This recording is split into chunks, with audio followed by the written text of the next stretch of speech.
3 jours plus tard, la juge Catherine se surprit à penser à Lily constamment. Elle avait essayé de reprendre sa routine habituelle, mais tout semblait différent maintenant. Elle se surprit à faire plus d'exercices pour ses bras, à manger des aliments plus sains et même à sourire aux gens qu'elle croisait dans la rue. Le jeudi matin, Catherine prit une décision qui la surprit elle-même. Elle appela le numéro de téléphone de Robert qu'elle avait obtenu dans les dossiers du tribunal. « Allô ?» répondit Robert nerveusement. « Monsieur Mitchell, c'est la juge Catherine Westbrook, dit-elle. Je me demandais si je pouvais parler à Lily. » Robert resta silencieux un instant, probablement en se demandant si c'était un piège. « Oui, votre honneur, elle est là. »« Bonjour, madame la juge, » dit la voix joyeuse de Lily à travers le téléphone. « Bonjour, Lily, » dit Catherine, et elle se surprit à sourire rien qu'en entendant la voix de l'enfant. « Je me demandais comment tu comptes... Eh bien, comment tu comptes m'aider? »« Oh, je suis tellement contente que vous ayez appelé, » dit Lily avec excitation. « Je pense à vous tous les jours. Pouvez-vous me rencontrer quelque part pour qu'on devienne amis d'abord? C'est difficile d'aider quelqu'un si on ne le connaît pas bien. » Catherine fut prise de court. En toutes ces années en tant que juge, personne ne lui avait jamais demandé d'être son ami avant une rencontre au tribunal. « Où voudrais-tu qu'on se rencontre ?» demanda Catherine. « Connaissez-vous le grand parc de la rue Maple? Il y a un étang avec des canards et plein de jolies fleurs. Pouvez-vous me retrouver là-bas demain à 15 heures? » Catherine consulta son agenda. Elle avait prévu de réviser des dossiers judiciaires l'après-midi suivant, mais quelque chose lui disait que c'était plus important. « Oui, Lily, je te retrouverai là-bas. »« Super, » dit lui. « Et, juge Catherine, ne mettez pas vos vêtements de juge ni votre visage sérieux de juge. Venez juste comme vous êtes, d'accord ? » L'après-midi suivant, Catherine fit rouler son fauteuil roulant jusqu'au parc, se sentant plus nerveuse qu'elle ne l'avait été depuis des années. Elle portait une robe bleue simple au lieu de sa toge de juge, et elle avait même mis un peu de maquillage pour la première fois depuis des mois. Elle trouva Lily assise près de l'étang aux canards, portant une robe d'été jaune et nourrissant les canards avec des miettes de pain.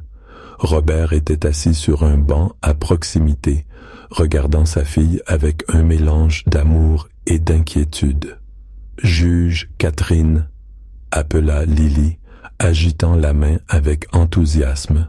« Venez vous asseoir avec moi. » Catherine fit rouler son fauteuil roulant jusqu'à l'étang.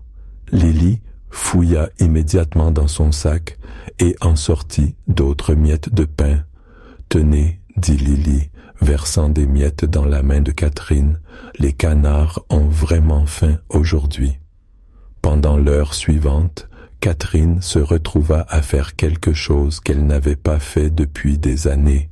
Elle joua. Elle nourrit les canards, écouta les histoires de Lily sur la personnalité de chaque canard et rit même lorsqu'un canard particulièrement audacieux tenta de grimper sur son fauteuil roulant pour obtenir plus de nourriture. « Juge Catherine, » dit Lily, alors qu'elle regardait les canards nager dans l'étang. « Puis-je vous poser une question? »« Bien sûr, ma chérie. Avant votre accident, quelle était votre chose préférée à faire? » Catherine réfléchit un moment. « J'adorais danser, » dit-elle doucement. « Je prenais des cours de ballet quand j'étais petite et même adulte, je dansais dans ma maison quand j'étais heureuse. »« Danser ?» dit Lily, tapant des mains. « J'aime danser aussi. Ça vous manque? » Catherine sentit les larmes lui monter aux yeux. « Oui, ça me manque beaucoup. » Lily se leva et tendit la main. « Voulez-vous danser avec moi maintenant ?» Il regarda la main tendue de la petite fille. « Lily, je ne peux pas danser, je ne peux pas me lever. »« Vous n'avez pas besoin de vous lever pour danser, » dit Lily avec un sourire. « Vos bras peuvent danser, votre tête peut danser, votre cœur peut danser. Allez, je vais vous montrer. » Lily commença à bouger ses bras avec grâce, comme si elle nageait dans l'air. Elle bougea la tête de côté à côté et tourna lentement sur elle-même. « Vous voyez, je danse avec tout mon corps, mais mes pieds bougent à peine. » Catherine observa cette belle enfant danser près de l'étang, et quelque chose d'incroyable se produisit.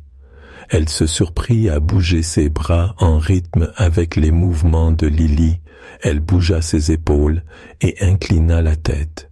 Et pour la première fois en 3 ans, elle eut l'impression de danser à nouveau.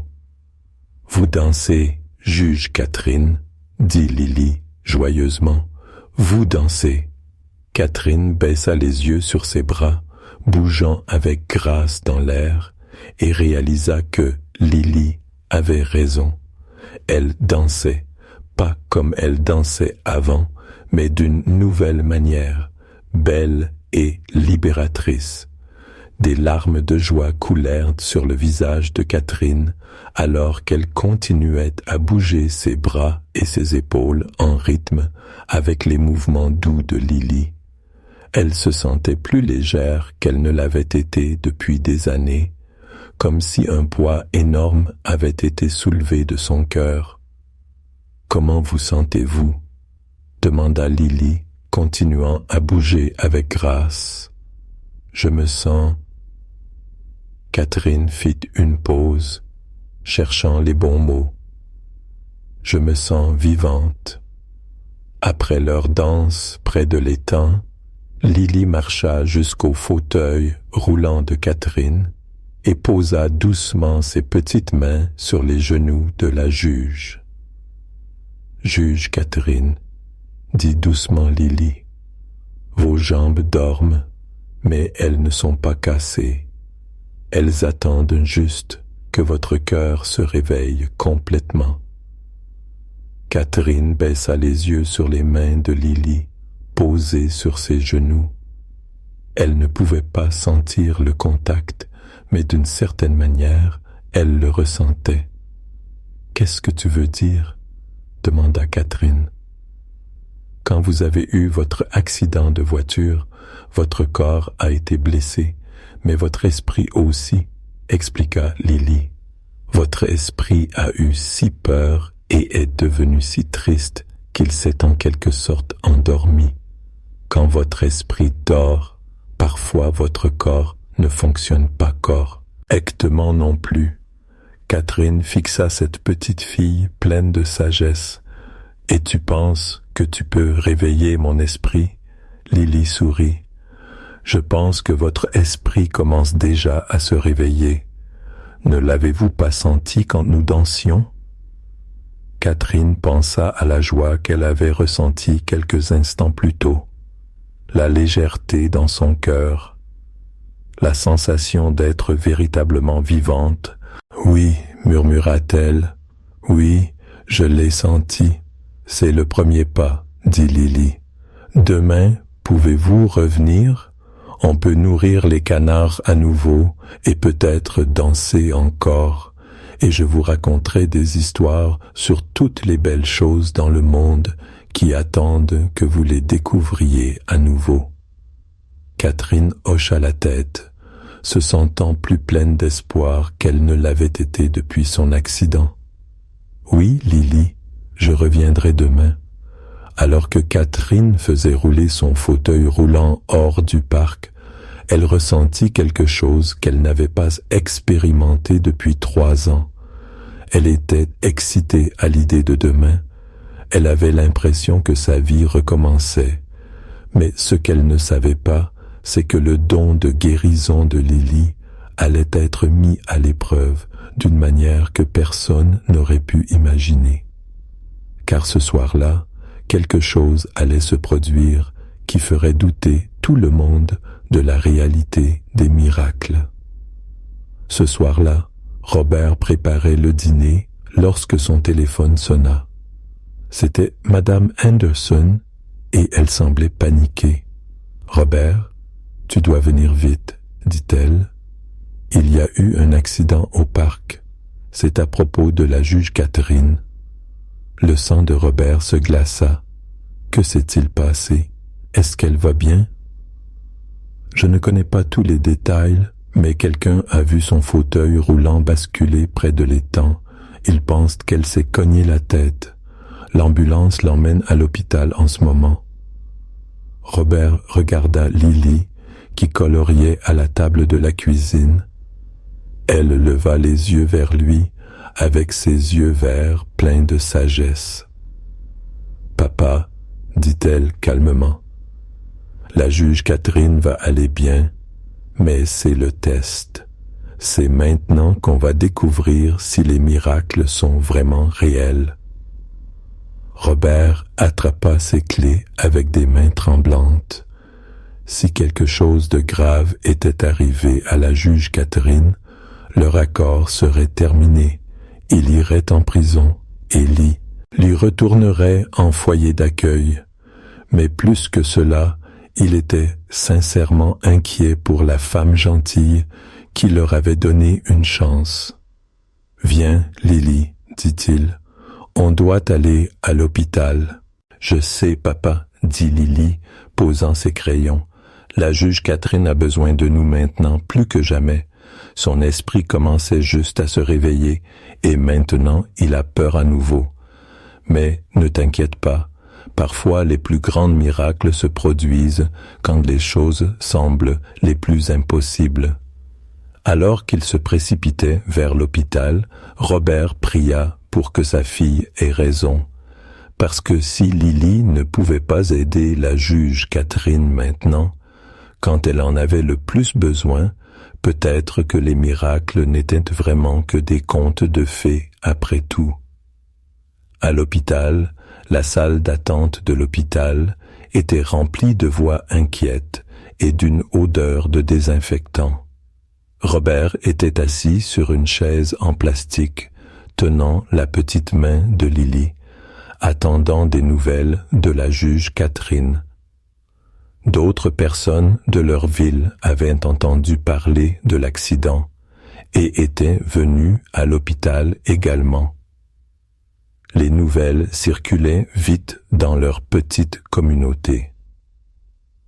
Le docteur Harrison sortit par les portes doubles avec une expression sérieuse.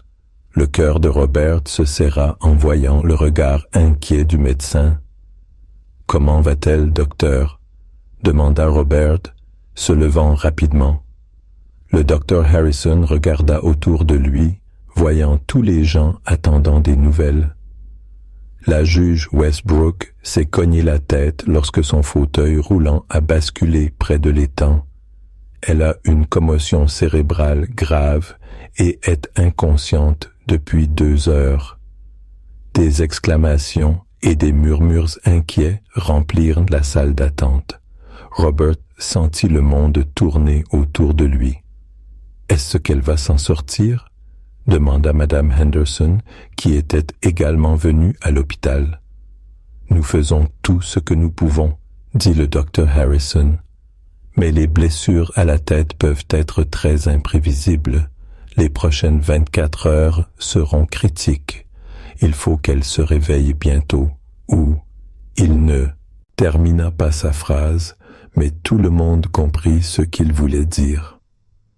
Robert baissa les yeux sur Lily, s'attendant à voir de la peur ou de la tristesse dans ses yeux, mais au lieu de cela, Lily semblait calme et déterminée. « Docteur, » dit Lily de sa voix claire et confiante, « puis-je voir la juge Catherine, s'il vous plaît ?» Le docteur Harrison sembla surpris. Il s'agenouilla pour se mettre au niveau de Lily.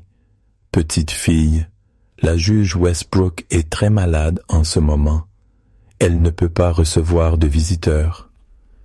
Mais je promets de l'aider, dit simplement Lily, et elle a besoin de moi maintenant plus que jamais.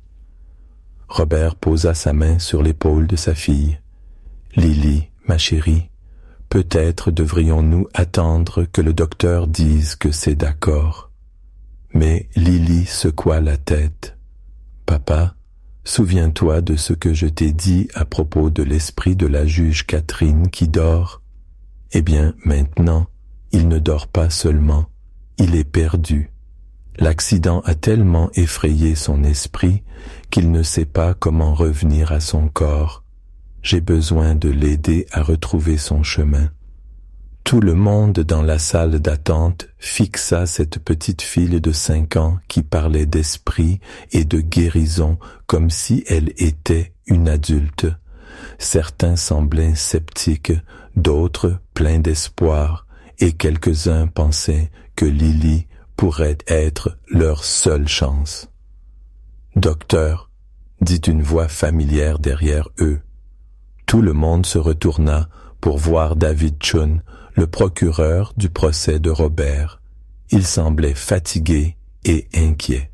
« Monsieur Chun », dit Robert, surpris de le voir là. David s'approcha d'eux. « J'ai entendu parler de l'accident de la juge Westbrook à la radio. Je suis venu parce que... » Il fit une pause, semblant mal à l'aise. « Parce que je voulais m'excuser. »« M'excuser de quoi ?» demanda Robert. « De ne pas avoir cru, » dit doucement David. « J'ai repensé à ce qui s'est passé dans cette salle d'audience pendant toute la semaine dernière.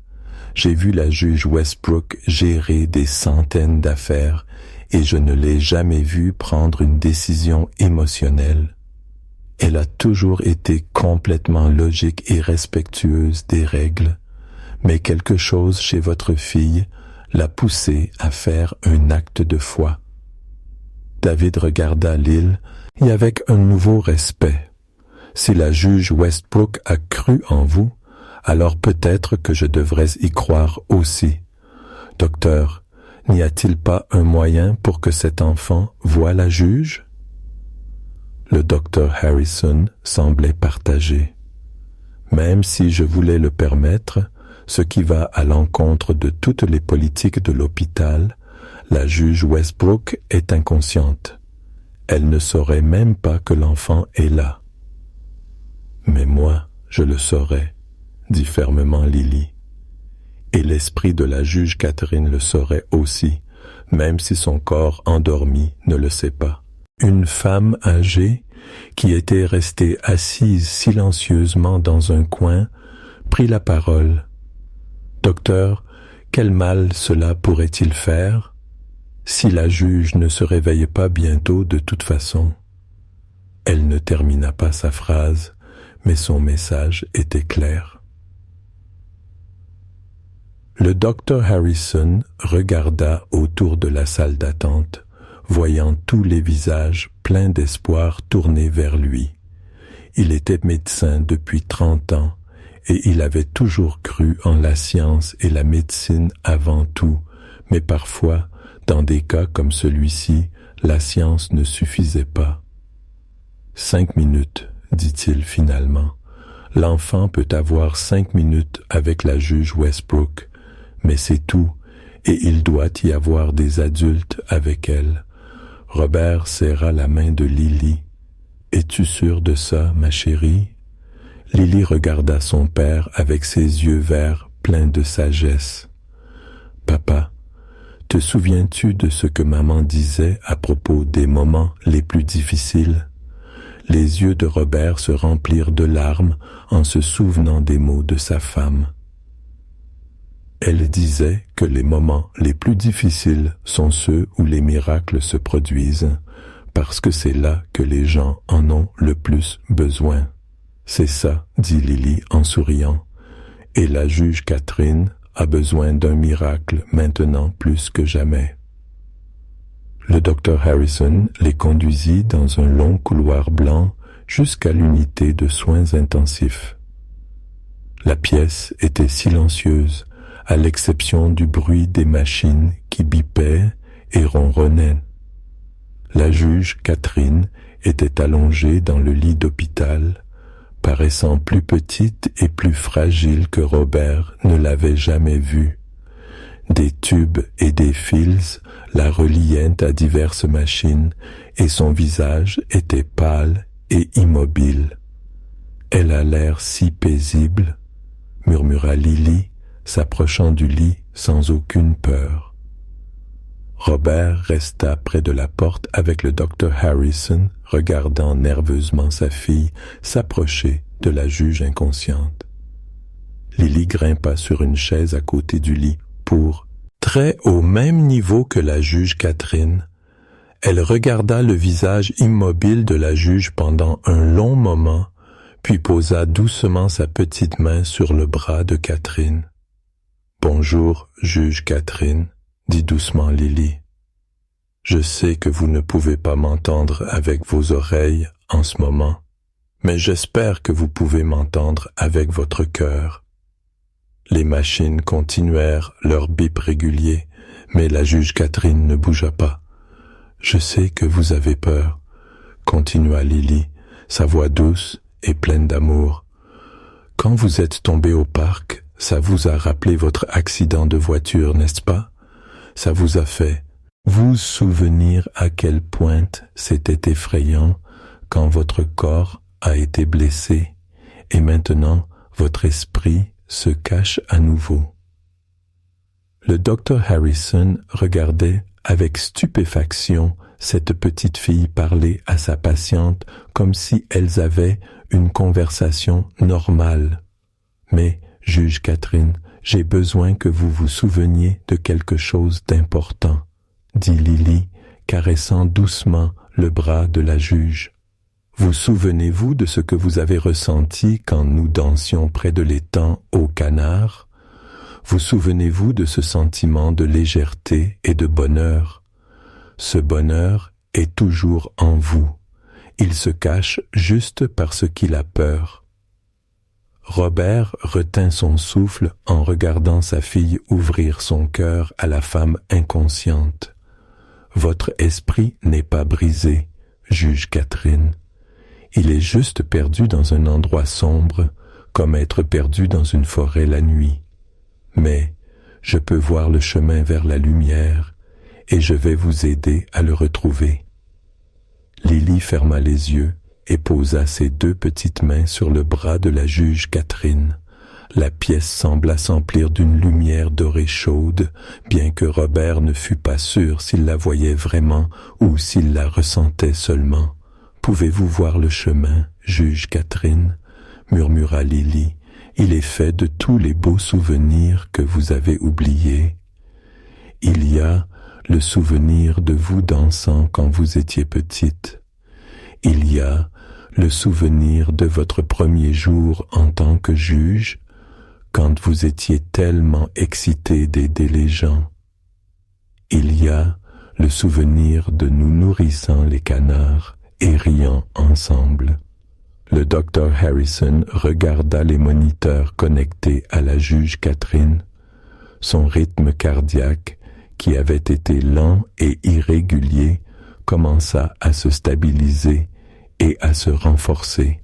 « C'est ça, » dit Lily avec encouragement. « Vous suivez le chemin vers la lumière, vous vous souvenez de qui vous êtes vraiment, pas seulement une juge dans un fauteuil roulant, mais une Perse, on est entière pleine d'amour, d'espoir et de rêve. » Les doigts de la juge Catherine commencèrent à trembler légèrement. « Elle réagit, » murmura le docteur Harrison avec stupéfaction. Lily ouvrit les yeux et sourit au visage immobile de la juge Catherine. « Juge Catherine, je veux que vous vous souveniez de quelque chose de très important. Votre accident n'a pas enlevé votre capacité à danser. Il a juste changé la façon dont vous dansez. Et votre fauteuil roulant n'a pas fait de vous une personne moindre. Il vous a juste donné une autre façon de vous déplacer dans le monde. Les paupières de la juge Catherine commencèrent à cligner. « Revenez vers nous, juge Catherine, dit Lily, sa voix pleine d'amour et de certitude. Revenez parce que le monde a besoin de vous. Revenez parce que vous avez encore tellement de danse à faire. Revenez parce que les miracles sont réels et vous êtes sur le point de faire partie du plus beau miracle de tous. » Soudain, les yeux de la juge Catherine s'ouvrirent. Elle cligna plusieurs fois, semblant confuse et désorientée. « Juge Catherine, » dit Lily joyeusement, « vous êtes réveillée. » Catherine tourna lentement la tête et fixa le visage souriant et lumineux de Lily. « Lily, » murmura-t-elle, sa voix faible. « Que s'est-il passé? Où suis-je? » « Vous êtes à l'hôpital, » dit le docteur Harrison, se précipitant pour vérifier ses signes vitaux. « Vous avez eu un accident au parc et vous vous êtes cogné la tête. Comment vous sentez-vous? » La juge Catherine regarda autour de la chambre d'hôpital, essayant de se souvenir. « J'étais au parc, nourrissant les canards avec Lily, et puis... » Elle sembla confuse. « Votre fauteuil roulant a basculé, » dit doucement Robert. « Vous êtes inconsciente depuis des heures. » La juge Catherine regarda Lily avec émerveillement. « Mais je rêvais, ou peut-être que ce n'était pas un rêve. J'étais perdu dans un endroit sombre et j'ai entendu ta voix m'appeler. Tu m'as montré un chemin fait de lumière et tu m'as aidé à retrouver mon chemin. » Lily sourit. « Ce n'était pas un rêve, juge Catherine. Parfois, quand les gens sont blessés, leur esprit se perd et a besoin d'aide pour retrouver son chemin. Je vous ai juste aidé à vous souvenir du chemin pour revenir à vous-même. » Le docteur Harrison vérifiait les réflexes de Catherine avec une petite lampe de poche. « C'est remarquable, » dit-il. « Juge Westbrook, pouvez-vous me dire quelle année nous sommes? Savez-vous où vous êtes? » Catherine répondit parfaitement à toutes ces questions. Son esprit était clair et vif, sans aucun signe de lésion cérébrale due à la commotion. « Docteur, » dit la juge Catherine, « je me sens différente, je me sens mieux que je ne l'ai été depuis des années. » « Eh bien, vous avez eu une grave blessure à la tête, il est donc normal de vous sentir désorienté, » expliqua le docteur Harrison. Mais Catherine secoua la tête. « Non, ce n'est pas ce que je veux dire. Je veux dire que je me sens mieux dans mon cœur. Je me sens pleine d'espoir, vivante et heureuse. » Elle regarda Lily avec des larmes dans les yeux. « Lily, qu'as-tu fait de moi? » Lily gloussa. « Je n'ai rien fait à vous, juge Catherine. Je vous ai juste aidé à vous souvenir de qui vous êtes vraiment sous toute cette tristesse. » La juge Catherine essaya de s'asseoir dans le lit et le docteur Harrison l'aida. Alors qu'elle bougeait, quelque chose d'extraordinaire se produisit. Elle hoqueta et baissa les yeux sur ses jambes. « Docteur, » dit-elle, sa voix tremblante d'excitation. « Je peux sentir mes jambes. » Le docteur Harrison sembla sceptique. « Juge Westbrook, parfois après une blessure à la tête, les gens pensent qu'ils ressentent des choses qui ne sont pas vraiment là. »« Non, » dit fermement Catherine, « je les sens vraiment. » Elle regarda ses jambes sous la couverture de l'hôpital et se concentra. Son pied droit bougea légèrement. Tout le monde dans la pièce hoqueta. « C'est impossible, » murmura le docteur Harrison. Catherine se concentra plus fort et ses 2 pieds bougèrent sous la couverture. « Lily, » dit Catherine, des larmes coulant sur son visage. « Est-ce vraiment en train d'arriver ?» Lily tapa des mains avec joie. « Juge Catherine, votre esprit est maintenant complètement réveillé. Et quand votre esprit s'est complètement réveillé, il a rappelé à votre corps comment fonctionner correctement. » Le docteur Harrison fixait les pieds en mouvement de Catherine, complètement choqué. Cela défie toute explication médicale. Votre moelle épinière était gravement endommagée. Vous ne devriez pas pouvoir bouger vos jambes. Catherine regarda Lily avec une gratitude immense. « C'est toi qui l'as fait, n'est-ce pas? Tu l'as vraiment fait. » Lily secoua la tête. « Non, juge Catherine, nous l'avons fait ensemble. Je vous ai juste montré le chemin pour croire en vous-même. Vous avez fait tout le vrai travail. » Au cours de l'heure suivante, les mouvements des jambes de la juge Catherine devinrent plus forts et plus contrôlés. Le docteur Harrison effectua test après test, tous confirmant ce que tout le monde pouvait voir. La juge Catherine retrouvait la sensation et le mouvement dans ses jambes. « Non, » dit Catherine, secouant la tête. « Je vous dois des excuses, car je n'y croyais pas vraiment. Je voulais y croire, mais au fond, je pensais que la promesse de Lily était impossible. Je pensais que j'étais juste gentille, avec un père désespéré et son enfant. » Elle regarda Lily avec émerveillement et gratitude. « Mais Lily, tu m'as montré que les miracles ne sont pas seulement possibles, ils sont réels, et ils se produisent quand les gens s'aiment assez pour croire en des choses impossibles. » La juge Catherine s'assit plus droite dans son lit d'hôpital. « Monsieur Mitchell, toutes les charges contre vous sont définitivement abandonnées. De plus, je vais vous recommander pour un nouvel emploi. L'hôpital recherche un superviseur de maintenance et je vais personnellement m'assurer qu'il vous embauche. Cela inclut une assurance maladie complète pour vous et Lily. » Les yeux de Robert se remplirent de larmes. « Juge Westbrook, je ne sais pas comment vous remercier. »« Ne me remerciez pas, » dit Catherine, regardant Lily. « Remerciez votre incroyable fille qui nous a rappelé à tous que l'amour peut vraiment tout guérir. »